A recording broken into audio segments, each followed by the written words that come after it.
ప్రస్తుతం మనకు పూజ్యశ్రీ పరిపురానంద స్వామీజీ లైవ్ లోకి వచ్చారు. నమస్కారం స్వామీజీ. స్వామీజీ, హిందూ సెక్యూరిటీ జోన్ అన్న మీ డిమాండ్ కి మేధావి వర్గం నుంచి కూడా పూర్తి స్థాయి మద్దతు లభిస్తోంది. అది రావాల్సిన అవసరం ఉందని కూడా కృష్ణారావు గారు కావచ్చు, పిఆర్కే ప్రసాద్ గారు కావచ్చు, ఎంఎం రావు గారు కావచ్చు కోరుతూ ఉన్నారు.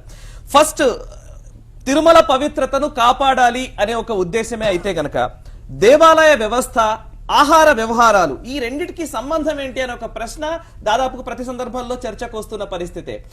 ఆలయానికి లేదా మద్యం మాంసం విక్రయాలకి ఏంటి సంబంధం? అక్కడ ఉండకూడదు అనడం ఇంకొక వర్గం ఎవరైతే ఆ ఆహారాన్ని తీసుకుంటున్నారో, మాంసాహారం తీసుకుంటున్నారో లేక మద్యం సేవిస్తున్నారో వాళ్లను చిన్నబుచ్చడం కాదా అనే ఒక అభిప్రాయం కూడా వస్తోంది. దీనికి మీరేం చెప్తారు? మొట్టమొదటి అక్కడ చర్చలో పాల్గొన్నటువంటి పెద్దలందరికీ కూడా ఆ భగవద్ అనుగ్రహం ఉండాలని నేను మనస్ఫూర్తిగా కోరుకుంటున్నాను. రెండోది, హిందూ సెక్యూరిటీ జోన్ అన్నప్పుడు చాలామంది అంటారు అది హిందువులకే సెక్యూరిటీ అని అనుకుంటుంటారు. వాళ్ళందరూ చాలా స్పష్టంగా చెప్పారు, పివిఆర్కే గారు, కృష్ణారావు గారు, వాళ్ళందరూ, ఎంఎన్ రావు గారు, వాళ్ళు it is not security for mere Hindus. ఇప్పుడు తిరుపతిలో మహమ్మదీలు ఉన్నారు, క్రైస్తవులు ఉన్నారు, సిక్కులు ఉన్నారు, మార్వాడీలు ఉన్నారు, జైన్లు ఉన్నారు, ఇంకా నాస్తికులు కూడా ఉంటారు.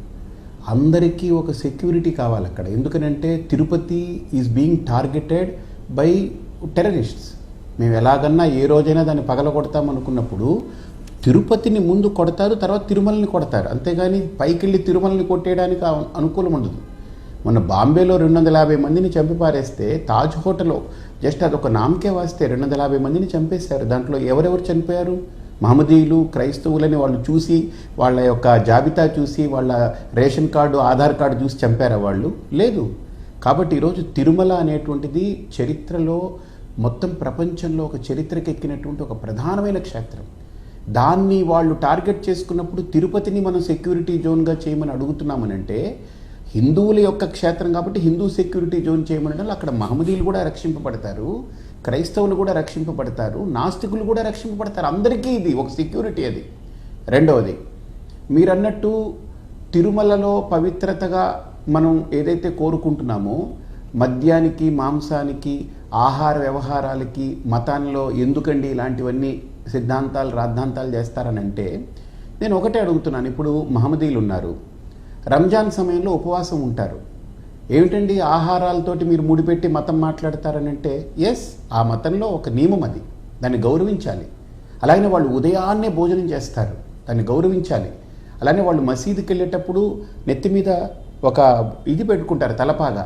వాళ్ళ యొక్క ఆహార వ్యవహారాల్లో చాలా మార్పులు ఉంటాయి, వాళ్ళ యొక్క దుస్తులు మార్పులు ఉంటాయి, దాన్ని గౌరవించాలి. అలాగనే చర్చిలోకి వెళ్ళేటప్పుడు కొన్ని పద్ధతులు ఉంటాయి, ఆ పద్ధతుల్ని వాళ్ళు పాటిస్తారు. వాళ్ళు కూడా ఉపవాసాలు చేస్తారు, వాళ్ళు కూడా కొన్ని పద్ధతులు పాటిస్తారు. అంటే ప్రతి మతానికి ఒక పద్ధతి ఉంటుందండి. ఆ పద్ధతిని మీరు క్వశ్చన్ చేయడానికి మీరెవరు?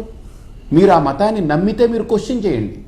ఆ మతాన్ని నమ్మిన వాడు ఎవరైనా నన్ను క్వశ్చన్ చేయమనండి. ఆ మతాన్ని నమ్మని వాళ్ళు వచ్చి మమ్మల్ని క్వశ్చన్ చేయడం ఏంటి? ఇప్పుడు మా ఇంట్లో పుట్టుంటే వాడు మా ఇంట్లో వాటా అడగాలి. మా అమ్మకి పుట్టుంటే నాకు, మా అమ్మ ఏదన్నా ఆస్తి పంపకం చేస్తున్నప్పుడు నా తోబుట్టు అయి ఉంటే కనుక నాకు వాటా ఇవ్వండి అని అడగాలి.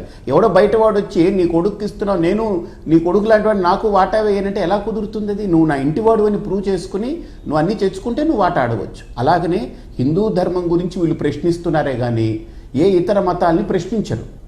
ఇది ప్రధానమైన అంశం. రెండోది, తిరుపతి కొండ మీద ఏమన్నా పబ్బు పెట్టడమో, సినిమా హాల్ పెట్టడమో అవకాశం ఇస్తారా అండి? చెప్పండి.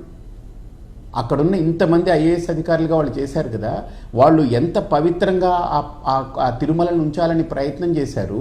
వాళ్ళందరి కాలాల్లో ఎన్నెన్నో మార్పులు చేయాలని ఎవరెవరో చూసినా కూడా no matter what we are sticking on to our own. ఇది మాకు ధర్మం ముఖ్యము, అలాగనే వ్యవస్థ కూడా ముఖ్యము, రెండు మాకు సమానమే అని ధర్మాన్ని కూడా వాళ్ళ యొక్క పరిధిలో ఉన్నంత శక్తి మేర వాళ్ళు కాపాడారు.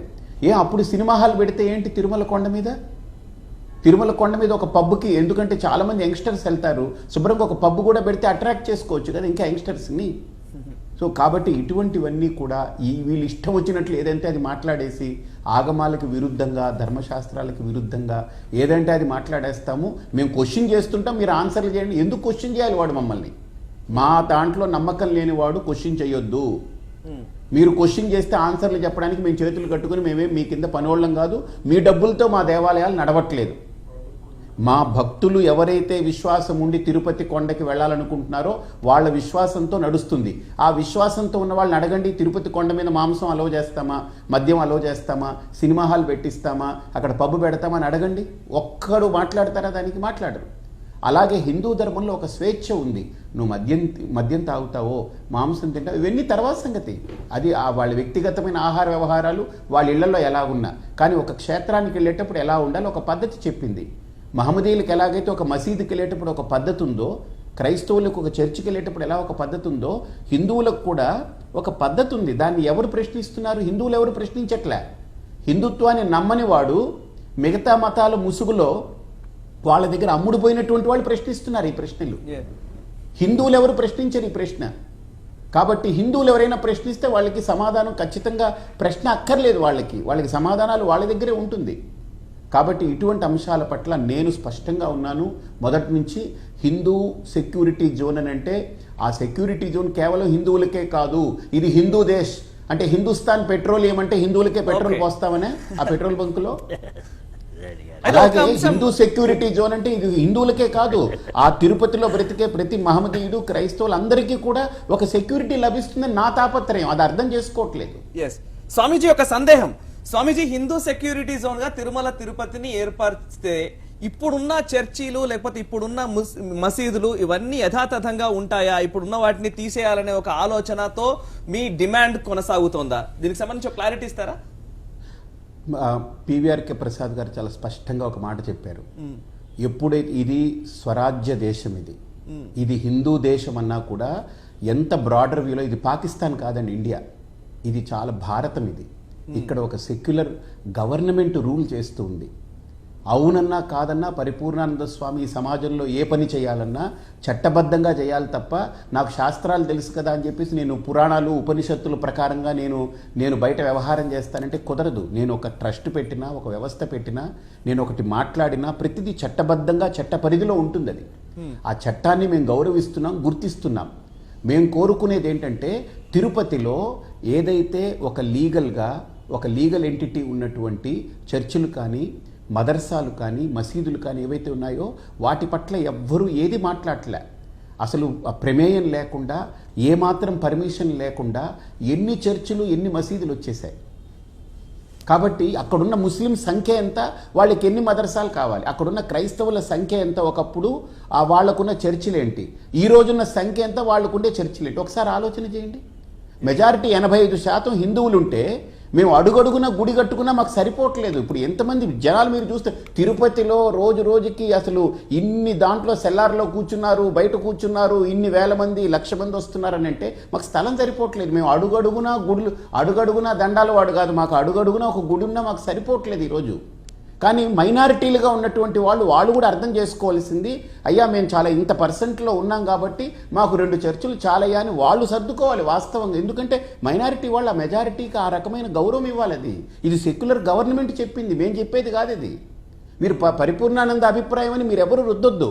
ఇది ప్రభుత్వంలో ఒక సెక్యులర్ విధానంతో నడిచేటువంటి దాంట్లో మెజారిటీ వర్గానికి ఆ మైనారిటీ వాళ్ళు ఆ రకమైనటువంటి ఆ అంగీకార యోగ్యంగా నడవాలి. అప్పుడు నడిస్తేనే చట్టబద్ధంగా నడిచినట్టది. కాబట్టి ఇక్కడ మనం ఈ మసీదులు తొలగించాలి, చర్చిలు తొలగించాలని కాదు. పివిఆర్కే ప్రసాద్ గారు స్పష్టంగా చెప్పారు, ఎలాగైతే ఒక దేవాలయానికి మేము సెక్యూరిటీ జోన్ అడుగుతున్నామో ఖచ్చితంగా ఒక పాపులర్ చర్చ్ ఎక్కడైనా ఉందనంటే let them ask for a security zone. అది ఖచ్చితంగా ఒక మంచి మాస్క్ ఉందనుకోండి, let them ask for a security zone. వాళ్ళు తీసుకోవచ్చు, ఎందుకంటే సెక్యులర్ కంట్రీ ఇది. కాబట్టి దానికి చట్టబద్ధంగా మనం అందరం కూడా అడిగి తెచ్చుకోవడంలో ఏమి ఇబ్బంది లేదు. అలాగనే మీరు ఇంకోటి గుర్తించాలి, చంద్రబాబు నాయుడు ముఖ్యమంత్రిగా ఉన్నప్పుడు 99వ సంవత్సరంలో బాంబు పేలితే ఆయనకే ఆ రోజు ప్రొటెక్షన్ లేదు. ఒక ముఖ్యమంత్రికే ప్రొటెక్షన్ లేదు, ఒక పరిపూర్ణానందకో లేకపోతే వీళ్ళందరికీ ఏం ప్రొటెక్షన్లు ఉంటాయి సామాన్య భక్తులకి? ఆల్రెడీ రెక్కీలు జరుగుతున్నాయి అంటున్నారు, ఆల్రెడీ టెర్రరిస్టులు వచ్చి దాని మీద చాలా రెక్కీ చేసుకెళ్లారంటున్నారు. ఆల్రెడీ ఒకసారి అటాక్ జరిగింది, దాని మీద తమిళనాడు పోలీసులు, కిరణ్ కుమార్ రెడ్డి గారి ప్రభుత్వంలో తమిళనాడు పోలీసులు, ఆంధ్ర పోలీసుల సహకారంతో వాళ్ళందరినీ కొంతమందిని చంపారు, కొంతమందిని లొంగ తీసుకున్నారు, కొంతమందిని అరెస్ట్ చేశారని అంటున్నారు. ఇలాంటి ప్రమాదాలు రేపు తిరుపతికి వెళ్ళేటప్పుడు వాడు బాంబులు పెట్టో తుపాకులు పెట్టో ఒక 1000 మందిని కాలిస్తే who is going to take that responsibility? Okay, right Swamiji, secular ముసుగులో వ్యవహారాలు నడిపిస్తూ ఉన్న ప్రభుత్వాలు కానీ రాజకీయ నాయకులు పార్టీలు కానీ ఇప్పుడు మీ డిమాండ్ ని ఎంతవరకు స్వీకరిస్తాయనుకుంటున్నారు? మీ కార్యాచరణ ఏమైనా ఉందా? ఖచ్చితంగా చిత్తశుద్ధి నాయకులకు ఉండాలి. ఎందుకనంటే రోజు 1,00,000 మంది ఆ తిరుపతికి వెళ్తున్నారు, తిరుమల వెంకటేశ్వర స్వామి దగ్గరికి. రెండోది 1,00,000 మంది వెళుతున్నారంటే ఆ తిరుపతి ఊరు ఎంత పుణ్యం చేసుకుందండి, వాళ్ళకి ఎంత డబ్బు అక్కడికి వెళ్తుంది. కాబట్టి నేను అడిగేది ఏంటంటే, తిరుపతిలో రిక్షా తోలుకునేటువంటి వాడు ఒక మహమ్మదీయుడు ఉండొచ్చు, ఆటో తోలుకునేవాడు ఒక క్రైస్తవుడు ఉండొచ్చు. ఇప్పుడు వీళ్ళ 1,00,000 మందికి ఒక ప్రాణాపాయ స్థితి వచ్చి ఒక సెక్యూరిటీ ప్రాబ్లం వచ్చిందనుకోండి, తగ్గిపోతే ఎవరికండి ఫైనాన్షియల్గా గండి పడుతుంది? ఆ మహమ్మదీలకు పడదా? అక్కడ క్రైస్తవులకు పడదా? అక్కడ ఒక నాస్తికుడు ఏదో పూలంగడి పెట్టుకున్నాడు, లేకపోతే ఒక ఫోటోలు అంగడి వాళ్ళకి గండి పడదా? నా తాపత్రయం ఏంటంటే సెక్యులరు, లేకపోతే ఈ సెక్యులర్ అనేటువంటి చాలా ఒక పెక్యులర్ భాష అండి అది. ఈ సెక్యులర్ భాష అదేమిటో ఎవరికి అర్థం కాని ఒక పెక్యులర్ భాష అది. మేము అదే మొత్తుకుంటున్నాం, సెక్యులర్ పరంగానే మేము మెజారిటీలో ఉన్నాం, మాకు ఇవ్వాల్సిన వాటా మాకు ఇవ్వండి బాబు అంటున్నాం. మేమేమి ఎక్కువ అడగట్లే, తక్కువ అడగట్లేదు. మేము మెజారిటీ వాళ్ళం 85% అని మీరే అంటున్నారు. 85% తగ్గ స్థితిని, 85% తగ్గ హోదాని మాకు కల్పించండి. కాబట్టి మేము కోరుకునేటువంటిది ఏంటనంటే, ప్రభుత్వాలు లేకపోతే నాయకులు ఇవన్నీ తర్వాత సంగతి. రోజు 1,00,000 మంది వెళ్ళేటువంటి ఆ స్థానానికి మేము ఎయిర్పోర్ట్లో జస్ట్ నేను డబ్బులు పే చేసి నేను ఫ్లైట్ ఎక్కడానికి వెళ్తే నాకు 4 రకాల సెక్యూరిటీలు, ఒక శంషాబాద్ చుట్టూ ఎంత సెక్యూరిటీ జోన్ పెట్టారండి ఇది. ఎవడు కొనకూడదు, ఎవడు అందులో ఏం కట్టకూడదని. నేను కోరుకునేది కూడా ఒక ఎయిర్పోర్ట్కే ఒక సెక్యూరిటీ జోన్ పెడితే జస్ట్ ప్రయాణం చేసే ప్రయాణికులకి, దేవుడి దగ్గరికి వెళ్ళడానికి భక్తితో వెళ్ళే లక్షలాది మంది జనాలకి క్రింద ఎంత సెక్యూరిటీ జోన్ కావాలి నేను అడుగుతున్నా. మొత్తం ఇష్టం వచ్చినట్టు చేసి పడేసి ఈరోజు మేము ఏదైనా అడిగితే సెక్యులర్ అంటారు. ఏంటి, what is meaning in that?